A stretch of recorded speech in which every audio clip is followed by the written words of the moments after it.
with that, let's jump in and talk about water-powered mills. Normally it's usually I get that chance to introduce the speaker. So the speaker today is a very young, handsome, attractive, thin, strong, talented speaker. You're stuck with me tonight. Not that we couldn't find somebody else. It's just that this is a presentation that we've been refining over and over and over again.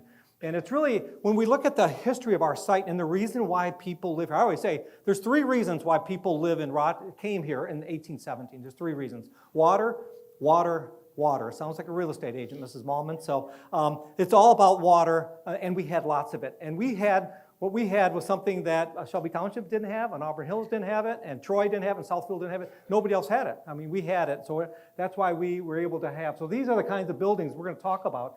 There were about 30 of these in Rochester. Were they here all at the same time? No, they come and go. I'll talk about why most of them are not here anymore. There's usually massive tragedies when one disappears.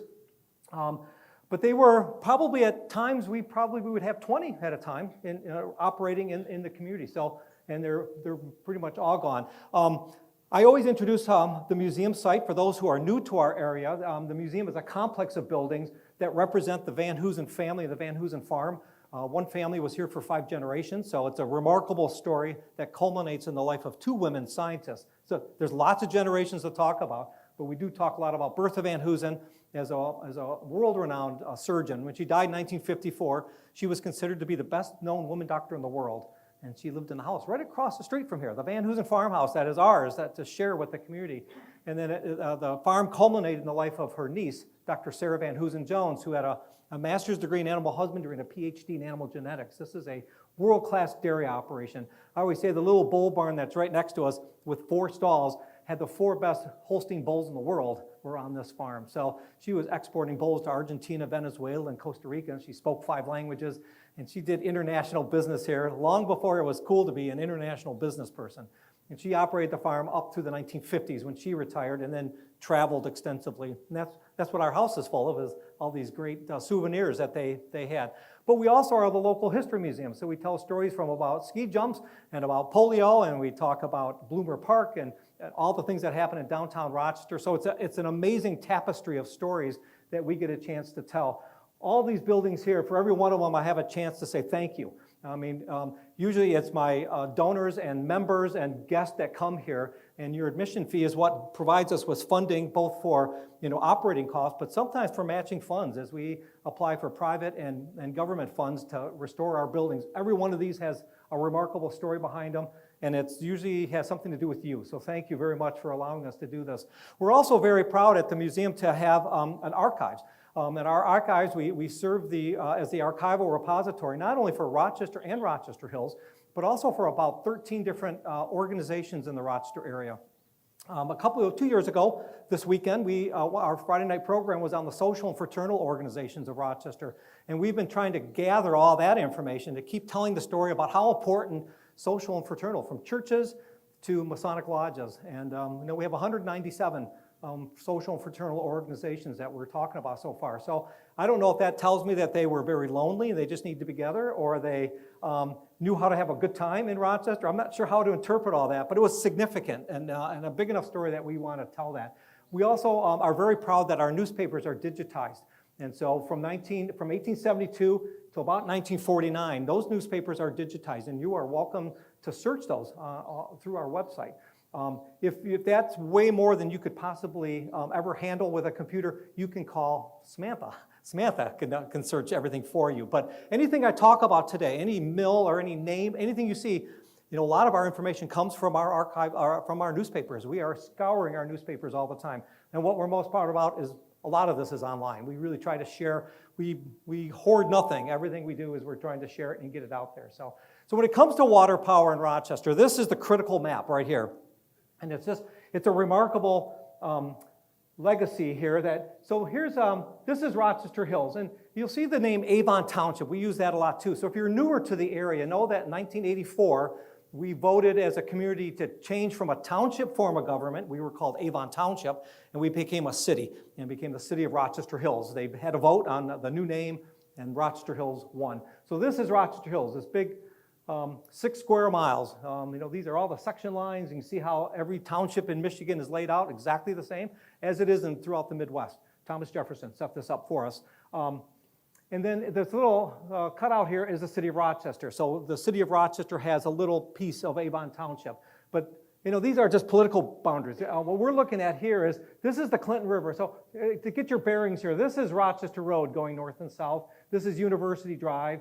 This is the Clinton River bisecting our community left and right. And then we have 2 north and south, Paint Creek and Stony Creek. And notice that these stars, that's where all the mills are located. You couldn't do this anyway. You couldn't do this in Southfield. You couldn't do it in Troy. They don't have these kind of rivers here. Troy has the Rouge River, but it's just the headwater, so it's not powerful enough to run a mill. And when you look at the drop, and the important part of a water-powered mill, you have to have moving water, not a lake. You need water that's moving. That's what's turning a gear, and it comes to power sources. That's the most important part of this. So water power, when the pioneers are first coming here, is the cheapest, most abundant source of energy available until after the Civil War. You have to remember, there's no electricity, there's no natural gas, there's water and fire, but they haven't figured out steam yet, so that's not even in the picture yet. There's no nuclear, there's no wind, they hadn't harnessed any of that. They didn't know how to run a source of anything. There's no extension cords, there's nothing you can plug into. Doesn't matter if you have a generator, you don't have fuel to run the generator, you got nothing. Water power is the crucial link, moving water. And so in Rochester, we talk about the Clinton River and Paint Creek and Stony Creek. There are a couple other creeks. There's Sargent's Creek, but it was never powerful enough to run a mill. There are no evidence whatsoever of Sargent Creek, which is kind of up in the northeast part of our city, runs through Great Oaks Country Club. I think that's all Sargent's Creek. This is the dam at Yates Cider Mill. And these are some, to me, amazing, unbelievable statistics. The Clinton River, where it comes in at Adams Road, it comes in about up by M59 and Adams Road, right where coming out of Pontiac, and from there to Yates Cider Mill, it drops 121 feet.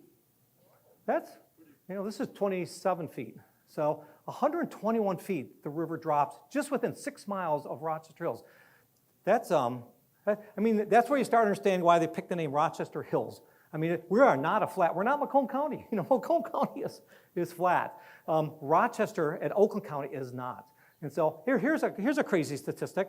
In Oakland County, there are 475 inland lakes in Oakland County. In Macomb County, there are 0. There is not one lake in Macomb County. Every lake, every body of water you see is man-made. They have Lake St. Clair, and they have the Clinton River that goes through there. But so you can see what the glaciers did. They smoothed out, and Macomb County is a beautiful farmland that's nice and smooth and flat. If you're a bike rider, it's great. The Clinton River Trail is a flat ride all the way to Richmond once you get out of Rochester area. Stony Creek, which is running right outside our door here at Winkler Mill Pond, which is, 1.5 miles upstream, to here at Tinkin Road. In 1 mile, it drops 50 feet. That's significant. That means that you can have many mills right next to each other. You can dam up the river. You can continuously dam it up. Except that you just have to be careful about water rights, and water rights get to be pretty volatile if you're messing with the water rights of the dam right next to you. Because water power is everything. And these mills, the reason why they're important is they deal with the same thing I think about every morning when I wake up: food, clothing, shelter. Those are the 3 main things that a mill would take care of. For food, it's a grist mill. It's grinding corn and any kind of a kernel crop into a flour that you can use. For clothing, you've got woolen mills. For shelter, you got sawmills. So sawmills, we'll talk about that. They don't last very long. That inexhaustible forest didn't last as long as people thought. This is a quote from Eric Sloan about mills. He says, "The miller becomes aware of power. Starting machinery, no matter how powerful it may be, is without romance or excitement if it involves only the pressing of a button or the turning of a switch.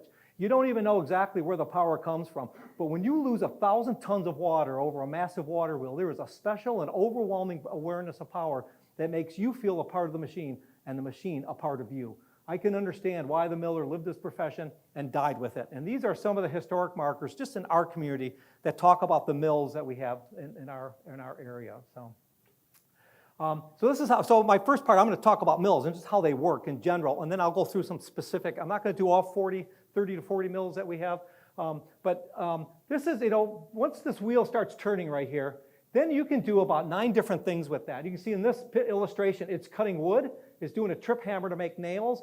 It's running a planing mill right there, and it can do all of those. What I find mostly in Rochester is the mills did one thing at a time. They specialized.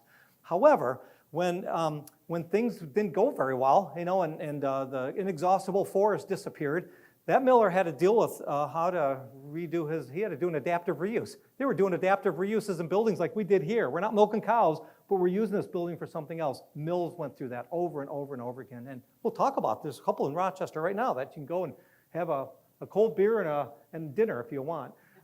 When we look at these mills too, these are the typical wheels that would power a mill. And maybe in your mind you can think about this. An undershot wheel goes underneath it and it spins it in that direction, and that's what's turning all these gears. Overshot comes over the top of it, but those are not the most efficient. And these, you can imagine trying to build a flume, out of wood. It's really hard. And usually a miller realized, these guys and girls who are running the mills here are expert engineers. They are phenomenal. I don't know if they know calculus. I don't know if they know physics. I don't know if they know weather. I don't know if they know geography. But boy, they sure figure it out. And just having a river run is good, but rivers can fluctuate and up and down all the time. Our river right here is slowing down. But tonight we're getting torrential rains here, I heard. That river is going to be running a little bit differently tomorrow morning. A miller needs some consistency on that. So a lot of times what they would do is build a dam and have this reservoir of water just waiting, and then you release it as you need it. And that's what's powering your mill. So that becomes critically important. And neither of these are very efficient. So you see them. I'll show you many pictures of these mills. Yates Cider Mill has a wheel. Wolcott Mill Metro Park has a wheel. Cosmetic. They just put them on there because it looks like a mill should have a wheel on it.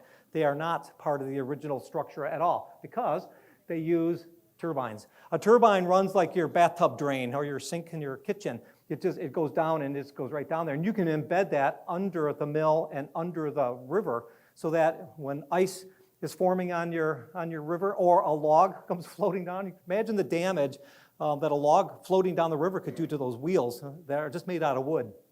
A turbine is buried kind of underneath the mill, and the water goes through it, and that mill can run continuously year-round. As long as you have a product, you could use it. So turbines are the most important part of the mills, and Yates Cider Mill has one. Yates Cider Mill is still a water-powered mill.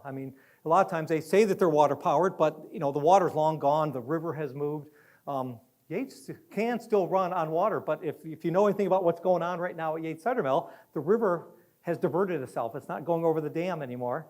And so right now they're having to run on electricity. So here's some of our products that we talked about. And these are, the typical product is grist. Grist or flour comes out of a in a very agricultural area. So you have a seed. And I always think you could take these seeds and it's like a granola in your hand. You just kind of pop a couple kernels in your mouth and you walk around, you get some nutrition. Not at all. You can't even bite through these things. These are hard. These are like a corn kernel coming off. You got to take a mill and you got to grind that down, and you got to be able to pulverize it and get rid of this part, and you want to use the bran and the germ, but you got to break these kernels up.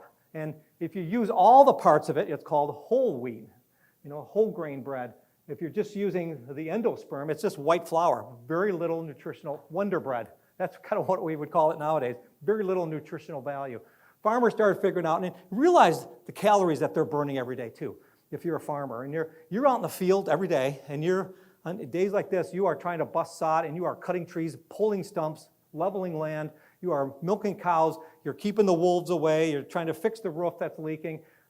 They are burning calories, and they need protein and they need carbohydrates in their diets.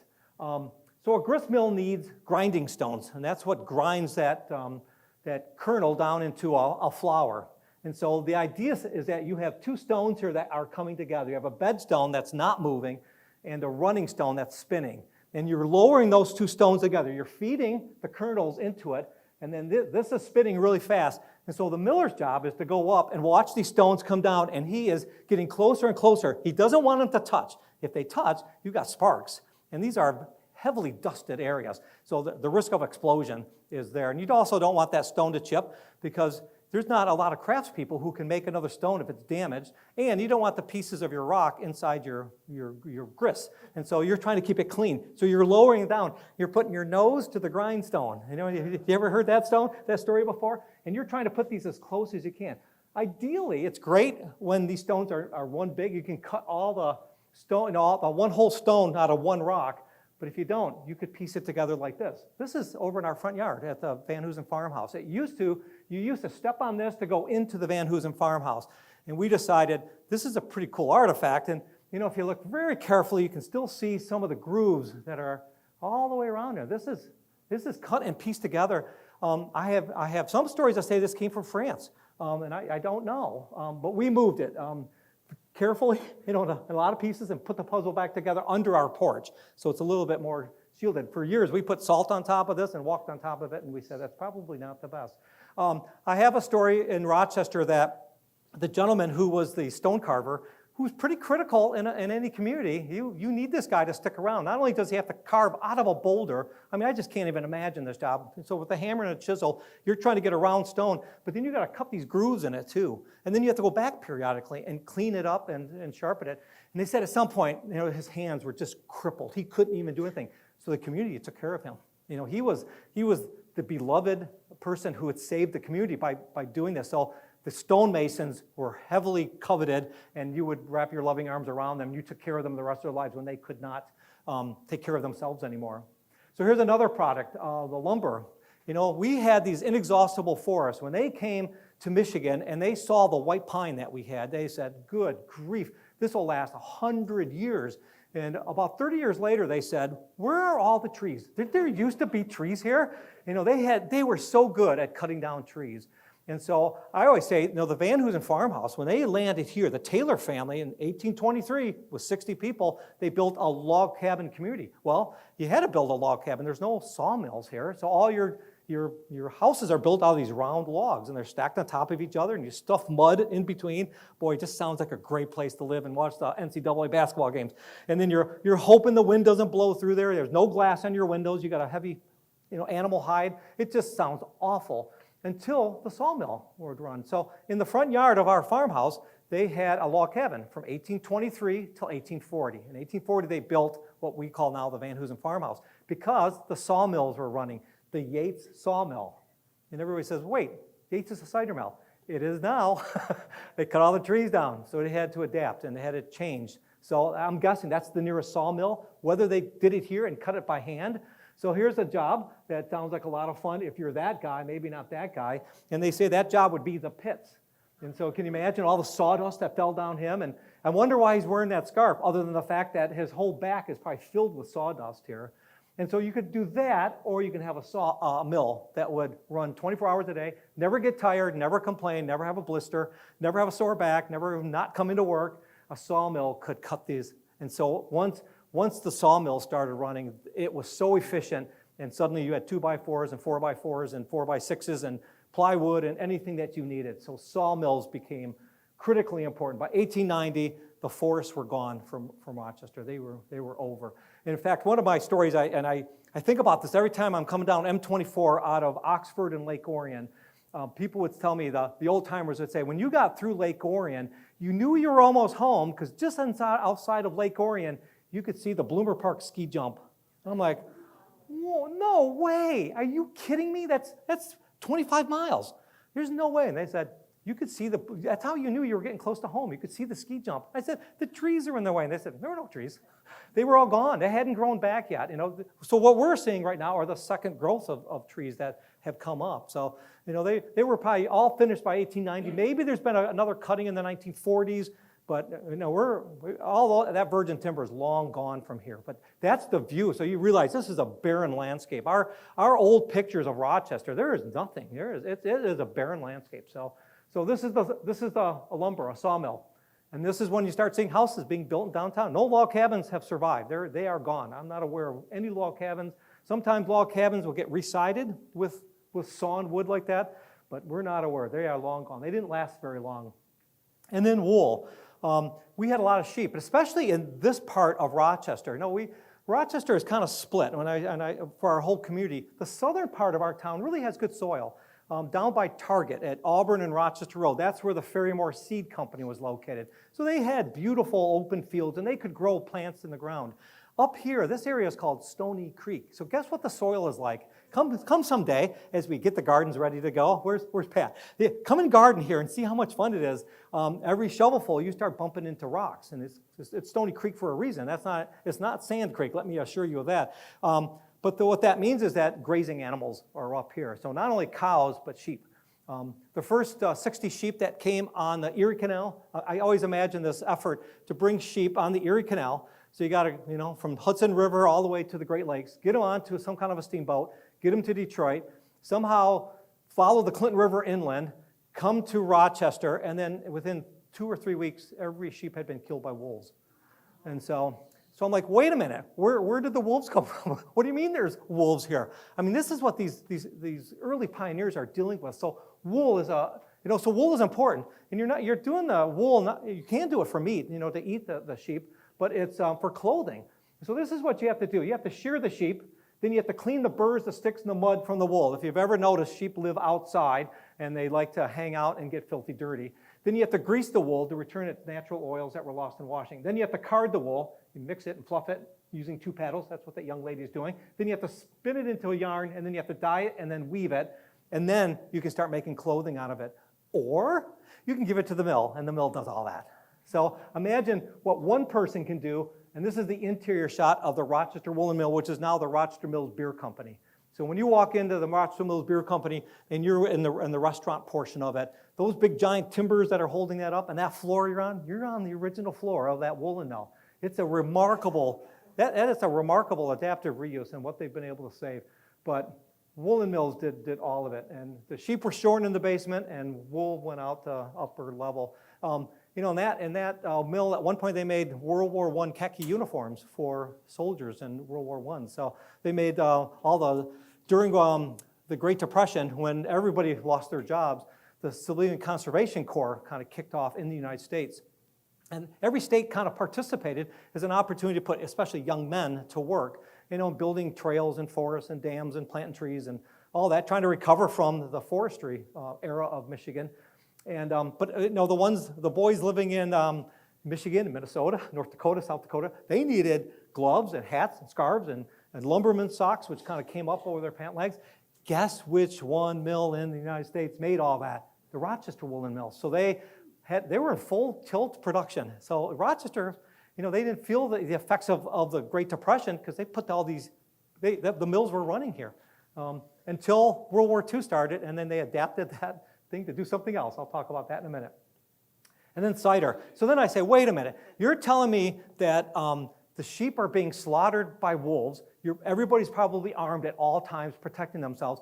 And we have enough time to worry about a cool glass of cider? I mean, isn't there higher priorities? And they said cider was critically important to pioneers. I thought when they got here, they took their tin cup, they took it off their backpack, and they went down to the Clinton River and they scooped up a cup of water, and while they scanned the horizon, they took a nice drink. Not at all. The Clinton River was contaminated the day they arrived. I mean, there's just bacteria in all these rivers. You have animals, and as soon as you brought domestic animals here, like cows and sheep and horses, the rivers were even more polluted, at least with bacteria from animal waste. And so cider, so you didn't have anything to drink. So think about that. You don't have anything to drink. You can't just, maybe you could boil it. Boiling, it sounds like it takes a lot of time. You gotta cut the wood down then and start a fire, make sure you have a pot and boil it, and then we know how much fun that is to drink hot water all the time. And then there's no other drink. There's no sports drinks. There's no Coke. There's no Diet Coke. There's no nothing. You have nothing to drink except cider. Cider becomes critically important. There are lots of cider mills, not only in Rochester, everywhere. Cider thought it was a cure for kidney stones, a preventive against cholera, prescribed to relieve pain of rheumatism and gout. It aided digestion. Imagine what their diets are. So they probably have stomach aches all the time because the food is probably spoiling. Great source of vitamin C. They have no other vitamin C in their diet. They have no vitamins whatsoever in their diets. Water was contaminated, so alcoholic and fruit beverages were considered to be a much healthier drink. Everybody was drinking cider, and it was fermented. So I think that everybody was hammered all the time. That says and they said that they would serve it to children before they went to school. So I'm like, oh boy, I just went down a dark pathway right there. But it's it's a fermented drink like hard cider could successfully mask an unpalatable taste from spoilage, and the diets were monotonous, so cider was popular as a cooking liquid, and it was rheumatism, and let's go back to the top one, cholera, rheumatism, gout, any kind of arthritis, it took the edge off all those pain relief. So cider is a critically important mill in any town. So, and then paper, we have a couple other ones that we can talk about, paper and sugar. I'm going to talk about those real quickly. So in Rochester, we had the oldest paper mill in the state of Michigan. It was torn down in 2002, so it's not that long ago, right underneath the South Hill Bridge. And it's a remarkable building. We were given some opportunities. I had a chance to go through it before it was torn down, and everything, like all this equipment, everything weighed about 12 tons, and I said, I don't want it. If I can't fit it in the back of a pickup truck, I can't. I don't know what I would do with that. I mean, we had nowhere to put it, and it was frustrating, and the mill was very flooded at that point.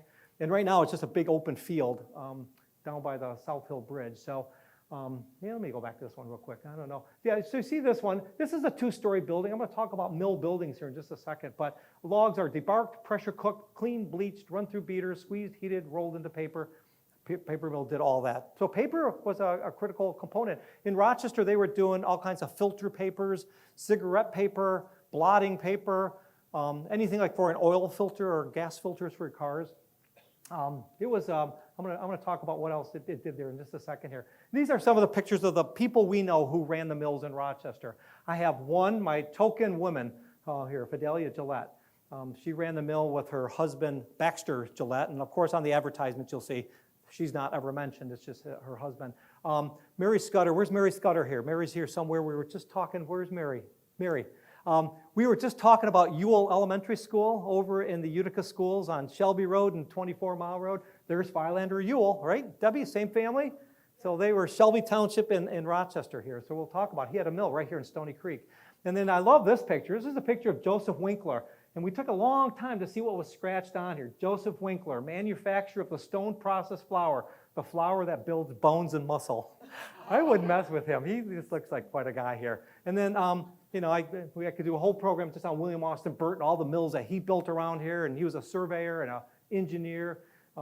Every one of these people have a mill named after them in the Rochester area. So, and here's a couple of them. This, so the mill buildings themselves, normally they're tall. They're usually tall because you need nothing's long and low. It's up high. Things are being lifted up and then dropped down into, for grinding stones, whatever. This is underneath the South Hill Bridge. This trestle has been replaced now with a long concrete bridge in downtown Rochester. A mill could be a one-person operation. A miller could run it himself if he had to. They said he's like, it's like, some people just know their car. When you start it up, if there's a rattle you didn't hear yesterday. They said a miller would be like that in his building. He would walk in there and say, something's not right, and he would know where to go. He was very intuitive with his building, and lots of millers would certainly lose their lives inside their buildings. I would guess that OSHA probably was not around when they were running these mills. I can't even imagine how dangerous things would have been in here. So here's a couple of mill dangers. One of them are floods. The dams would break. And the dams would break because they weren't being maintained anymore. So in Rochester, by the 1940s, all the dams were gone. They had all broken. They had been breaking for about 20 years. Electricity started showing up here when the interurban line came out of Detroit in 1899. So by the early 1900s, we had electricity here. So the water power era was over. We didn't need it anymore. You could build a mill anywhere you wanted. Just run a power line to it. So you didn't have to be on a river anymore, which meant then that the dams that were supposed to hold back that water weren't being maintained. Pretty soon you get muskrats that are going into the side of the bank, or you get trees grow on your dam, and then when the tree falls over and that whole root ball comes up, you just weaken that dam. And at some point you get that storm of the century, and one by one, this is what happened in downtown Rochester. Every dam broke. There's one, 1946, the first dam broke up in Rudd's Mill, which is Kern, Clarkston, and Orion Road, up towards Lake Orion. And every single dam broke all the way down to the Clinton River. And in Rochester, it swept a woman right off the front porch, and she was killed. It was a catastrophic flood that came through the Rochester area. And it was the end of the dam period. And I'll show you what's there today. And then this is a picture from Minnesota when their grist mill, that's where they made gold medal flour. I'm sure it's a very dusty environment, and all it takes is one spark. Usually in a mill, the shovels were all wood, and they didn't have any didn't have any metal whatsoever. So if a miller was cleaning up grain that had fallen on the ground, the risk would be, with a metal shovel, if you're going across your wood floor and you hit a nail head, you would create a spark. And you don't want a spark. It's wood on wood for everything that you do. So all of our tools, a lot of our tools are all wood just for that reason here. So this is downtown. I'm going to start talking about some of our mills here. This is the flouring mill, which turns into the Barnes paper mill. In fact, here's, I'm going to read this off real quick. People frequently will ask me what the name of this mill, the Mack Flouring Mill, was. And it was the Mack Grist Flouring Mill, the Barnes Brothers Peninsular Paper, Rochester Paper, King Sealy Thermos, James River Corporation, Specialty Coating Group, Custom Paper Group, Specialty Paper Incorporated, Fibermark Rochester. So sometimes when somebody says, I thought this mill was called something else, we're like, oh yeah, it was that too. These things would change ownerships quite a bit. So this is downtown Rochester. Here's Main Street going up and down.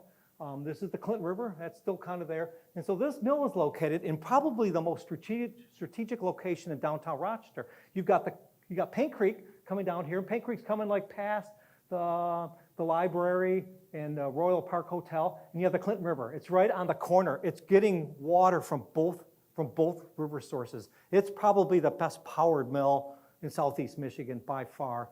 And you start seeing little cool things here. You see like tail races here. And this tail race, and so these are all hand dug. Here's the main body of the river, but there's all kinds of tail races and channels that you're steering the water. You see mill ponds over here. And there's another mill. I'm going to talk about this one in just a minute. There's another. So whenever you look at one picture, you're going to start seeing mills all over the place in Rochester. And I don't know if Debbie would agree with me, but I think some of these tail races is probably the Clinton-Kalamazoo Canal. They probably used exactly the same, because that had been abandoned by 1844, something like that. Is that about right? It's Rochester. It's Michigan's first public improvement project. And so anyways, the Barnes paper mill. So from the Rochester Area newspaper, remember our newspapers are digitized, so we can look these things up. This establishment, which is a credit to any town, is owned by the Barnes brothers. Barnes brothers are buried up in Mount Avon Cemetery, so we talk about them on our cemetery walks. This mill employs 14 men, runs night and day, manufacturing every 24 hours 4,000 pounds of paper. During an ordinary day's run, a perfect and unbroken web of paper measuring 11 miles in length was turned out here. Holy smokes, that is amazing to me. And when I was a kid, I grew up in Utica, and out behind Utica High School, we were always hiking out there. And I remember one day with my friends, I found a roll of paper. And the roll of paper was probably as long as between these two beams, and it was probably 4 feet high. You couldn't even move it. But I remember peeling the paper off, and it was a roll, all tight. And I know now it was from the 1968 flood in downtown Rochester. It floated all the way down to Utica, and I cannot find it now. I don't know where it is. I realized that was 45 years ago. And I can't find it out in the woods. And everything is so overgrown now with invasive species and all that. But I know that this paper mill sent a lot of debris down the river into Utica. So this is the paper mill that we had. And I'm going to talk about this Cook's Grist Mill. And I have an article that I'm going to read at the end that talks about what happened to that mill right there. So Barnes paper mill. So I just like to see what they have. They would take rags and they would chop them up, anything, all kinds of paper. We have lots and lots and lots of different pictures of this, and lots of evidence of mill races. And you see the mill race now coming off Paint Creek and off the Clinton River. So two different river sources are feeding that. I think that flooded out quite a few times too. Here's the next one, the grist mill, right next to the paint. We have some buildings that are built right on top of that, and they kind of look like, they're newer brick buildings and all, right in downtown Rochester. This is the South Hill Bridge right here. This is First Street, which is still there.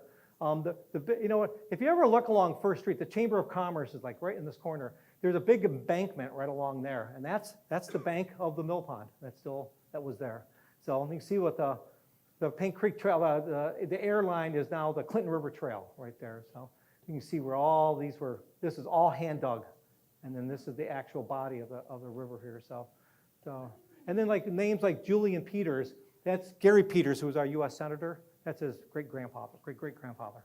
So, and see the airline, that was the name of the railroad. Yeah, so we had Michigan Central, went north and south, which is the Paint Creek Trail nowadays. So the Michigan Airline, Grand Trunk, it had about 19 different names. But airline was the name. It went roughly from Port Huron to Chicago. And so realize these two train tracks crisscrossed in Rochester. So all of a sudden, Rochester's got 3 rivers that are capable of powering mills. We have 2 railroads that crisscross. We have the interurban line that comes here with lines from Imlay City and from Flint coming through town. So we have 30 mills. We have 90 trains a day are coming through Rochester. It's like, holy smokes, this town is a bustling, booming town.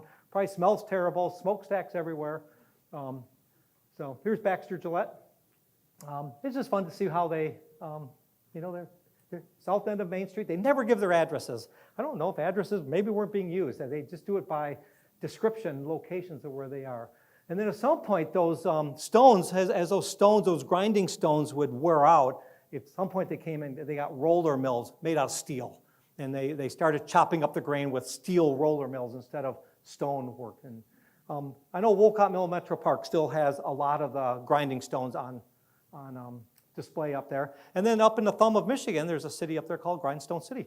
And that's where they could get grindstones. Most of those grindstones were more for sharpening tools and all that. But it was stones that you could use and turn them into grinding stones for mills. If you've never been to Grindstone City, go up there because the grindstones are everywhere. They're scattered all over the banks. It's like they just cast them aside. They're all over that place. It's just a remarkable, collection of stones there. But yeah, this mill unfortunately is no longer there. It has about 19 different names too. So. And just to see the things that they do. Gold leaf flower was one of them. They all had their own special names that they would do.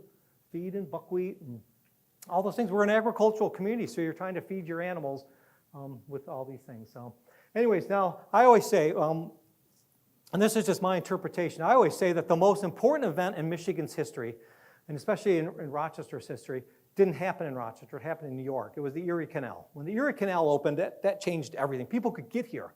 And they could travel, they could get in the Great Lakes. And there was this huge wave of migration that came into Michigan in the 1830s. As Michigan became a state in 1837, the Erie Canal opened up. And so this highly populated area of northern upstate New York that were selling land for exorbitant prices, like $3, $4 an acre. You could come to Michigan and buy it for $1.25 an acre. You could quadruple your land holdings by giving up everything in New York and moving to Michigan. And yeah, there's a risk of death and those wolves are all everywhere, but man, you have a chance to buy a lot of land and you're farmers. Everything's based on land ownership, and the more acres you have, the more corn you have, the wealthier you're gonna be. And so at some point they, it becomes significant and what they have to do here. So this mill burned to the ground initially. It was a wood-framed building, I think. I'll show a picture of it in just a second. So they wanted to rebuild it as this building, and they were going to make it fireproof. And so a fireproof building means you make it out of brick. And so this is what the Rochester Area wrote in 1890. And this is the most stunning passage I've ever read. Ground was broken early last Monday morning, and it was not long before 100 men were at work digging a trench, 150 feet by 140 feet by 5 feet by 3 feet. All worked with a will and determination, and by 6 o'clock, the work was nearly completed. It is estimated that over 200 of our citizens handled shovels and threw out dirt during the day. Every businessman in town, can you imagine this? Every businessman in town who was physically able was on hand, and right nobly did the work go. It was a great day for Rochester, and our citizens will never regret the efforts put forth to bring this gigantic enterprise, the second largest woolen mill of its kind in the United States, to this village. And every single person went out and helped dig the foundations so they could build this. If you look right to the end of that building, okay, so here's a couple little tidbits here. This top part, it's a fire lookout tower. And so it's, everybody's awake during the day. If there's a fire, you have a chance to spot it. But at nighttime, they would put a Rochester fireman up there, and they would look for fires. And that's how the whistle would be sounded. To the end there, I'm going to show a couple pictures there. Those are dormitories. They needed people to move to Rochester. We didn't have enough people living here to run this mill. And so Reverend Collicott, who was the Methodist minister, came from Calumet in the Upper Peninsula. He knew about unemployed miners up there, and he encouraged all of his family and friends up there to move to Rochester. And there was a little bit of a migration, an ethnic migration of Finnish and Cornish people from northern Michigan moved to Rochester to work here. Still weren't enough people to work here. So the owners of the mill, I showed pictures of them earlier. I'm going to show you their houses in just a second. They said, we need more people living here. So they looked around. They said, we got a Baptist church. We've got a Methodist church. We have an Episcopalian church. We have a Universalist church. We have a Congregational church. Catholic. We don't have a Catholic church. So they went to Royal Oak, Michigan. St. Mary's, still there, had a priest come up and start a Catholic church called St. Andrew Catholic Church. So they could bring more workers to move to Rochester to work in this mill. St. Andrew Catholic Church today is the largest church in the Archdiocese of Detroit.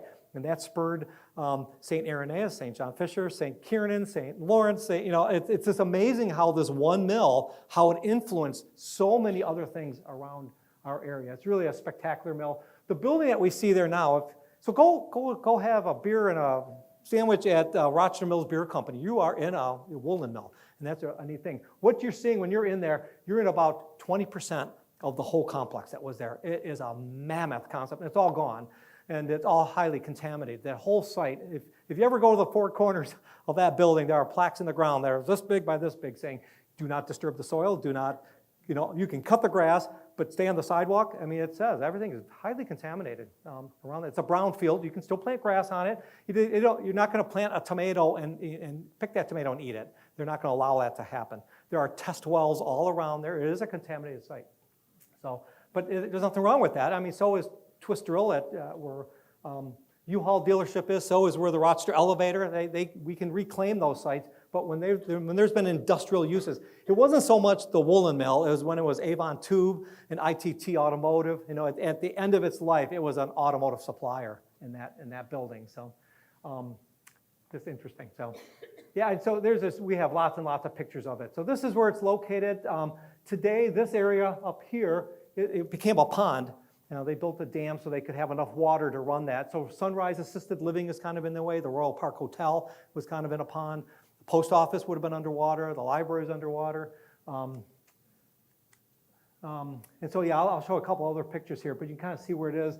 The street that it's on, because this was a huge pond, the street is called Water Street. So I don't know if you've ever noticed that. That's the name of the river, is right on the water. So this is the original mill that was located there that burned to the ground. It kind of looks like brick to me, but they said it's another beautiful inferno. Someday I'm going to do a program on all the major fires of Rochester, and you'll see why we need a fire department. So, but it's just fun to see all the way they. So this was called the Richardson Mill at that point until the Barkham. So now you see the mill pond has finally been formed. The remains of the dam are right behind the Royal Park Hotel. They're still there. The railroad bridge is still there. So the railroad bridge and the dam are right next to each other. The Griggs elevator is the elevator we call as the Rochester elevator. The depot still there. It was catching fireflies. I don't know what it is now. But so right around in here is where the library is, post office, Sunrise Assisted Living, Royal Park Hotel. And so the dam broke. Yeah, you can see there's a couple dams. There was a dam down here, and there was a dam up there. It looks like this one came all the way down, probably started feeding the paper mill down the road. So when the dam broke in 1946, it disappeared. And then it sat from 46 for about 20 years. It sat as a decrepit, overgrown pond until they figured out that they could start filling it in and build what's there today. They reclaimed it and put the post office, the library, and all that there too. So it's a go. Here's my favorite ad of all times. You don't see this very often. So look at the complex of buildings here that are long gone. All these are gone. So all that's left now is this little horseshoe, and then that's been filled in. All this has been filled in. So the Rochester Fire Department is right off to the side. It's a spectacular building, and really the Frank Rewald and Son, which is a long-time downtown Rochester business, Roy Rewald said, I am not going to let this building fall down in my city, and he took it upon himself, and they still own and operate it and rent it out. And it's a spectacular historic preservation project, so bravo to them for doing that. Here's some pictures of when the dam broke. I guess there were some really huge fish that were flopping around, and everybody had fresh fish for a couple days. In the background, the tall smokestacks is not a mill. It's the power plant for the interurban line that came up and north. That's what provided electricity in downtown. The maintenance barns and the power plant were located in downtown Rochester, so we had access to electricity. It's about where the Atala Heart Center is now. We have a historic marker behind the Atala Heart Center that talks about it. Here's one of the owners of the mill, one of the Chapman brothers. At the bottom, it was torn down. It was torn down in the 1960s, designed by Albert Kahn, one of the preeminent architects of Detroit. And it was torn down in the 1960s when everything old was bad and we needed new stuff. Federal government was pumping money into downtown areas to tear everything down and start over again. Darn old historic buildings get in the way. And so this, unfortunately, was torn down. And it was really the motivation to start the Rochester Avon Historical Society. It was because of the demolition of this building. There's one little tiny artifact left across from the Dairy Queen, and right next to St. Philip's Church, there's a stone pillar that's still sitting there, and there's a little sign there. You'd have to know what, but you kind of see the architecture here. This is a pretty stunning building. Its last use was as a nursing home. So Mr. Chapman had a pond down here. I don't know. His house is probably just off the map here, but he had a pond, a trout pond, and so he could row, he could get in a boat and row to work if he wanted to, cut across the pond, and he could fish and have fresh trout for dinner if he wanted to. It tells you the kind of money that was in Rochester at that time. The Chapman name is a very significant name, right, Chris? Chris is a Chapman. She's a New York Chapman now. I'm not sure she's related. I love this ad. You just don't see these ads in Rochester's paper anymore. Girls wanted. And these are the girls. I mean, these are the dormitories here. There was an influx of young women that moved into Rochester. I'm sure there's a lot of people happy that this mill was cranking out, especially the young men. But you start seeing, I'm trying to see if there's any, yeah, so even in this picture, I'm focusing so much on this picture right here. Here's the roller mills. There's other mills in every picture. You start seeing other things that are out there. But girls wanted steady work and good pay. So, and they would usually live in the dorms until they could secure better housing. I don't know how, I have no pictures on the inside. It looks like it's all female in the dormitories. So here's some other picture of the dormitories. And those are all gone. Everything's been demolished. And that was between the Rochester Fire Department and the Western Knitting Mill. It's still a big open field right there. Someday something's gonna get built there and it'll be right on the spot. So here are the Western Knitting Mill owners. I don't know what stage of life they're in. I don't know if they're owning a mill at this point, but you see their houses. The Chapman house is still standing on Walnut. It's an empty building. It was a restaurant for a long time right next to the brunch house, next to the old Congregational Church. It's a spectacular building, built in the 1920s. If you ever, I peek in the windows all the time. It's beautiful. I just don't know what the long-term plan is for that. And then unfortunately, the other house is gone, the Chapman residence. So two brothers. And it's interesting because, so many times I think when you get wealthy people, they live 5 miles outside of town on their 50-acre estate with a gated house, and they live far away. They were in downtown Rochester. I think Charles was he was elected to city council in Rochester. They were on the school board. They were involved. And part of me says that's one of the reasons why when we look at success that Rochester's had over the course of time, it's some of our wealthy people were heavily involved in the government. How many people here want to run for office as a politician? Come on, how come nobody's raising their hand? These people all stood up and they said, we're going to do it. We're going to run for office, and we're going to influence the changes that we think should happen in our town. We need our best and our brightest and our most successful to run for office. So, we see that over and over again in downtown Rochester. They were heavily involved. I think Charles was the president of the city council in downtown Rochester, so heavily involved. So now we're going to come out here to Stony Creek. This is where we are sitting right here. We're in this corner right here. We start seeing where some of the mills are located. This is Ross Mill. This is if you go up Washington Road, there's a private street called Mill Race and Mill Race Road. Why do you think it's called Mill Race? At the end of the road was the Mill Race, and it is about 1/4 of a mile long, that Mill Race, and dug right through it. So Mill Race Road goes like right in this area. The mill, unfortunately, is long gone. But it's one of our many mills that we have. And in this picture, the girls, it looks like the young women are holding bolts of clothing. I don't know what that tall ladder's for. I don't know if that's fire protection. Could be. Everything's a wood frame building with lots of loose pieces of cloth around. It's probably a tinder box ready to burn. And then you're always going to see water somewhere nearby. So this is Stony Creek. So look at this picture. There's a mill. There's a mill. And there was a mill located right there. Oh, and there's a mill right there. So. Yep, and the remains, this mill race is still there. It's behind somebody's house. Someday we'll do tours of that and we'll go look at it. Philander Ewell looks like a fairly successful businessman. There is a Ewell Elementary School over in Utica Schools, which is now not even an elementary school. It's a church, I think, of some sort, but built by the Ewells. And then across the street is the Ewell Cemetery. So you see this name becomes very significant in Shelby Township, and here all these families intermarried. They all knew each other. They're all related, right, Debbie? Everybody knows each other.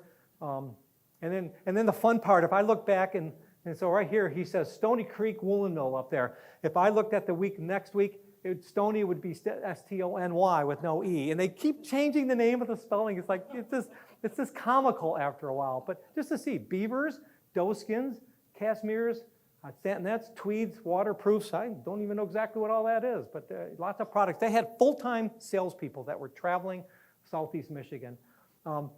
In the Mount Avon Cemetery, there is a Yates stone. It looks like a grinding stone, doesn't it? They said frequently if there was a death in a mill, they would retire the grinding stone and make it a tombstone. So I don't know if that's what happened with the Yates stone here. It's right down by Billy Yank statue. This is Yates Cider Mill. We know of it as Yates Cider Mill now. So it's right in the corner of Macomb County and Oakland County here. So yeah, you see this even what we call now the Clinton River Trail proposed. So it wasn't even built yet. We know it came in 1879, and this is the 1872 map. So it's not quite there yet. But there's these two train tracks, and at some point they share the same track, and then the Paint Creek Trail goes north all the way to Mackinac. The other one goes all the way to Chicago. So. But they do share track for about 100 yards, and there was a full-time train guy there to make sure there were no collisions, and I'm not sure there were any collisions. There were lots of derailments.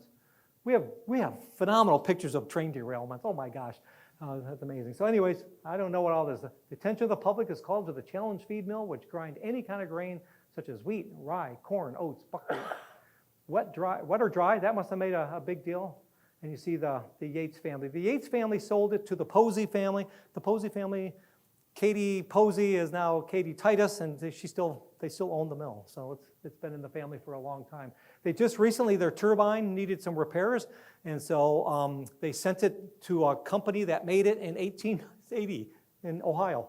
And the same company still in business making turbines for water-powered mills. And they had it remade and reinstalled in the mill last year. So still there. Some neat old pictures of Yates Cider Mill, and we are a little more familiar with the new picture. The sugar mill was located today. It's on Woodward Street. So does everybody know where Woodward? It's over by Dillman Upton. So Dillman Upton Lumber Yard is on Woodward Street. Woodward Street was called Sugar Avenue. And if you've ever noticed, it's really wide. It's a super wide road because a spur of the interurban line went off Rochester Road to the mill to get sugar, and they shipped it not only by freight railroad, because the railroad tracks went right next to the mill.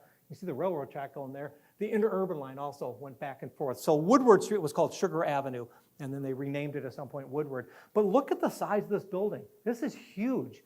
They had brick. They said every brick company for 50 miles were commissioned to start making bricks. One of the huge brick manufacturers was where Kings Cove condominiums are, right at Tinkin and the Paint Creek Trail. That was all a brick manufacturing area there. So built in 1899, 7 years later, it's torn down, the entire mill. Unbelievable. It's a funny story, so bear with me. It was because of the tariffs that were being charged by Cuban sugar. So what happened is that the U.S. had tariffs on Cuban sugar cane, which was really cheap and easy to bring into the country, and so that's how it works. There was tariffs. They took the tariffs off, and the Cuban sugar flooded our markets, and it depressed. We were using sugar beets, and so they asked all the farmers in Rochester, we don't need corn, we need sugar beets. Come on, everybody, start growing sugar beets. Here's the problem. Sugar beets don't grow in Rochester. Nobody really checked that out. Sugar beets grow in the thumb of Michigan, Caro, Michigan, C-A-R-O. Caro, Michigan is where they make Caro syrup, and that's where Pioneer Sugar is located. Frankenmuth, Mayville, Vassar, the whole thumb of Michigan is known for sugar beets. And the person who discovered that was a guy, Robert Kedzie, who was from Rochester, Michigan. He was a professor here. There's a whole story on him. He's in my Leaders, Legends, and Liars program. And he said that he wanted to be known as the father of the sugar beet industry in Michigan. He had realized that an area in Germany where they were growing sugar beets, he followed the latitude to see how it hit Michigan, and went through the thumb of Michigan. So he was working with Michigan State University as a chemistry professor and started planting sugar beets, and sure enough, they nailed it. So sugar beets grow really good up north. We don't have quite the sugar content here. So within 7 years, it was a colossal failure. You think everything they touched turned to gold? Not at all. It didn't work. You see the fun pictures here, the cartoons. There's 600-pound one sugar beet. I don't think that's exactly how it looked. But right now on Romeo Road, just opposite the Dairy Queen, there's a building called the Village Lamp Shop, and it's for sale right now, going out of business. I think that's a testing place for the sugar mill. You had to get your loads of sugar beets tested there before it went to the mill. And the farmers were not happy because they were being held up for days sometimes, waiting for their loads to be tested. farmers need to get back to their farm.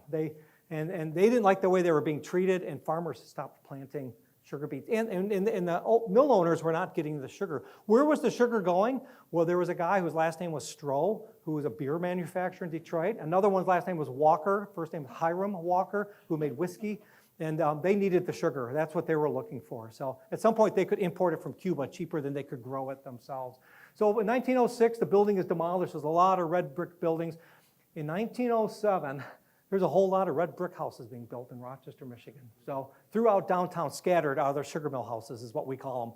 So 444 West University is right across from the school, the old school administration building. That's one of the buildings. There's many others scattered throughout downtown Rochester. But it's a colossal failure, and it's amazing how it all worked. And then I kind of wrap it up with this last mill. This is Avon and Livernois. So Livernois is going north and south, Avon's going east and west. And this is the Kinsey Mill. This is the Clinton River coming through. It's a little bit outside of town here. So it starts off, and I'm not sure what the Boomer or Boscher cider process. Every cider mill says the same thing. That's some kind of a process there. Calvin Green is the first one who builds this, him and his son Harlow. They run the cider mill there. And then in a little tangent, Calvin Green, in his free time in the 1850s, started a correspondence with Henry David Thoreau, who wrote on Walden Pond. And he's corresponding back and forth. Henry David Thoreau calls him his Western correspondent because he was west of Massachusetts. I think that's where he was. And so they have this correspondence. It's really a well-documented story. We have a lot more information. But at some point, his son Harlow takes over, and I think Calvin and Harlow are all buried in Mount Avon Cemetery. And at some point, Kinsey takes over the mill, and the Clinton River is cranking right there. So Kinsey creates bee supplies. He's into bees. So this is amazing, 1896, and we're talking bees and pollinators. So it's not a new thing, Pat. I know we talk about pollinators now. Somebody got, a 125-year head start on us. Kinsey created bee supplies that he exported to almost every state in the Union. He used 7 different machines to produce beehive sections, boxes, drawers, and other beehive-related items. I'm still struggling with, he did 10,000 beehives in a single day. 10,000 beehives in a single day. It's stunning to me that some of the production. So then you wonder how many people are they employing. You start seeing the economic impact that this mill would have here. And then he was doing 40 to 60 barrels a day. He also had lots of apple trees planted all around there. Today, that would be like where our Veterans Memorial Park is located on one corner, and then the Clinton River Watershed Council has an office on the other side. We went in there saying, oh my, there must be some really cool information archaeologically, and we went in there, and then we realized a major sewer line interceptor went through there in the 1960s and pretty much destroyed everything. So there was no effort to ever really look at what some of the history is. And then this is amazing. This is a newspaper from 1933. This is above probably the most complete individual exhibit of its kind ever shown in America, as it contained 3,300 items of bees, beeswax articles, honey plants, which are mentioned in the link, and it's from the Kinsey Mill in Rochester, Michigan. 3,300 items on display, and I think it was in California that the display was. So, and they had pictures of it. This is a huge display. A terrible picture, sorry. Those 1933 pictures are not in high definition, I apologize for. But it's just amazing the impact then of what one mill, the impact it has, that it could put on 3,300 items on display. Remarkable. So what happened to all the old Rochester powered mills? Well, the dams washed off. I've showed this picture a couple times. It's an amazing catastrophic floods that we had here. The old landmark, we just came across this newspaper recently in downtown Rochester. Was the Cook, old landmark at Rochester, razed by fire. They even said that it had been abandoned for 10 years, and it was just sitting there vacant, and who knows what happened. Somebody moves in there and, is trying to live in the house, and they usually start a bonfire inside on the wood floor, and it was always such a surprise. 1875, a local woman had a employee dispute with the owners of the paper mill, and she lit the mill on fire, and they captured her, prosecuted her, and she went to jail over it. So, are there any water-powered mills left to see? Well, there is. The 8 Cider Mill and Rochester Mills Beer Company are 2 of them.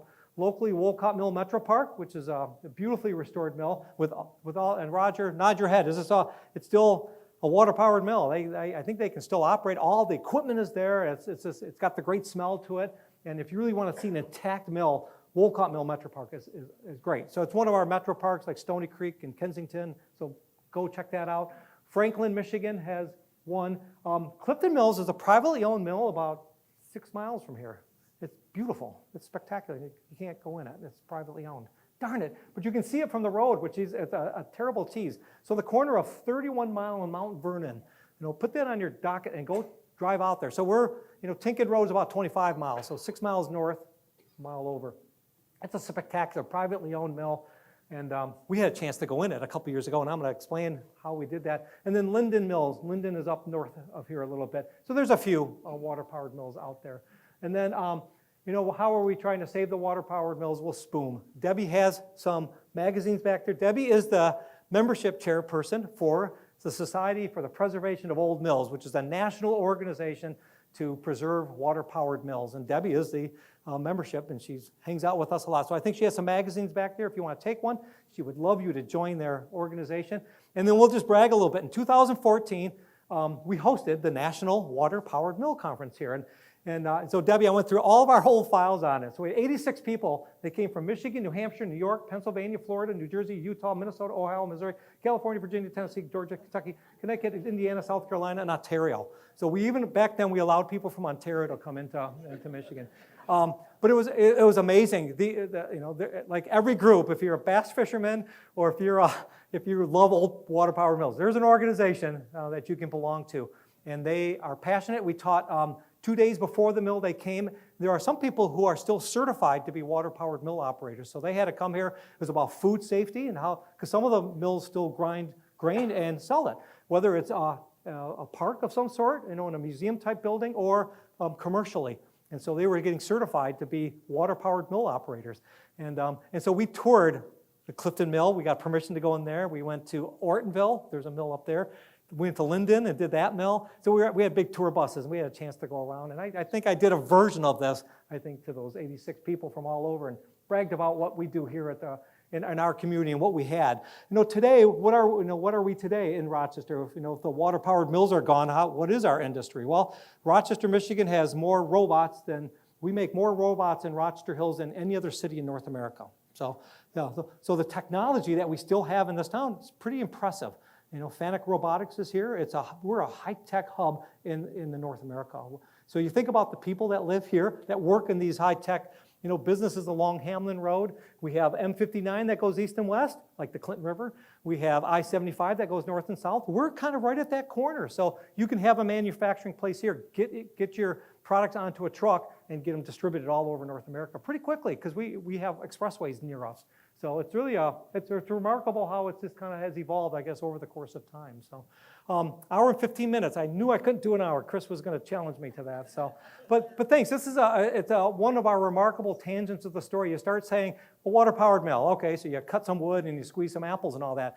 And then you started a Catholic church, and you made people move, a huge migration of an ethnic group move into Rochester, and all of a sudden you start seeing how it starts spurring all these other businesses. Suddenly you need more wagons, so now the wagon shops are doing more, the horse bridles, the people that are making plows need more, so all of a sudden it just spurs so much industry and technology. So all of a sudden your schools are more important because you need kids who know how to read an owner's manual, and so the schools become more important. And so it's just amazing how one industry can kind of change the whole course of everything else. As we walk around, like throughout the back of our property, behind the houses along Tinkin Road, the remains of the mill races are still back there. Behind the Van Hoosen farmhouse, we have our mill race that still has water running in it. Normally, when the dams would break, the mill races are up high and dry. So as the water level drops, the mill race is just a big, huge ditch, which is that way behind Tinkin Road on some of the other mills. There's just a big, giant, beautiful ditch, running through the forest, all heavily grown. Behind the museum, we still have water. And I think this afternoon we have 3 new footbridges across our mill race. It's part of our, we're a park setting here, so we do have lots of people that are trying to access Stony Creek all the time. So we finally today finished the new bridges, and we have water running. And with the amount of rain that we're on on watch just to see how our bridges do, see how all of our buildings. We've had issues with water here, flooding some of our buildings, coming off the roadways. The roads have changed and ditches have changed over the course of time. We're on watch. So, but thanks for coming. The membership and programs like this, if you sign up, if you're a member, thanks. These are all free, and we'd love having you out here If you're not a member and are getting dinged, by all means, become a member. We use it to do all these kinds of programs and allows us to do the kind of research and to digitize newspapers, and it just, one thing kind of leads into another, so we really appreciate your support. With that, thank you for sharing your evening with us. Appreciate it.